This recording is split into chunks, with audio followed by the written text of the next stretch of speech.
Una protesta de la plataforma Salvem l'Artesà ha obligat a retardar la darrera sessió ordinària del ple municipal de l'any durant 2 hores i mitja. Precisament a l'ordre del dia hi havia diversos punts relacionats amb el teatre, entre els quals l'aprovació del projecte executiu.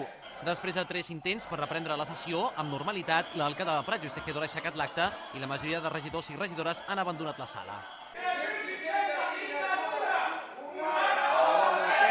Voleu callar? Si hi ha algú que vulgui parlar, naturalment, que parli. Si no se'ns permet desenvolupar la sessió de forma ordinària i correcta, senzillament aturarem la sessió plenària i desenvoluparem el ple després de desallotjar la sala d'aquí mitja hora. Tot just després i amb l'única presència de la regidora d'Urbanisme i Medi Ambient, Alba Bou, alguns membres de la plataforma han llegit el manifest, al qual s'hi han adherit gairebé 3.700 persones. Després d'un quart intent, finalment, ha intervingut la policia local, que ha combinat els membres de la plataforma presents al Saló de Plens a abandonar l'espai. Posteriorment, fins a 11 agents han intervingut per expulsar, ja sigui a peu o arrossegades, les persones membres d'aquesta plataforma que hi havia a l'interior del saló per després començar la sessió ordinària a porta tancada.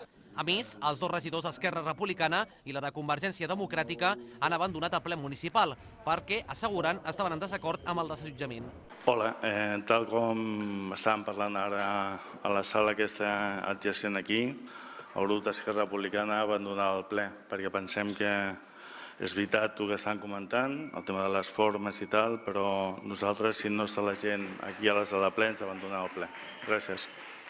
Convergència i Esquerra, que d'una manera insòlita també han, no sé si fer costat o s'han solidaritzat, han mostrat comprensió amb una actitud absolutament que jo considero directa i absolutament antidemocràtica, però antidemocràtica en totes les paraules.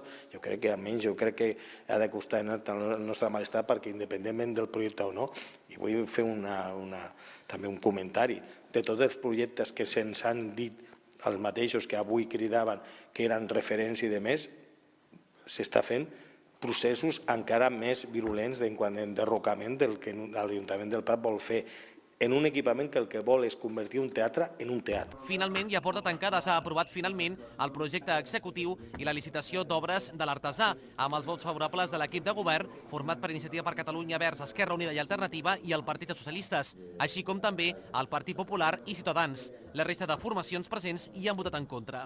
Des d'Urbanisme sempre hem tingut molt clar qui són els nostres clients. Sé que la paraula no és adequada, però deixeu-m'ho dir així.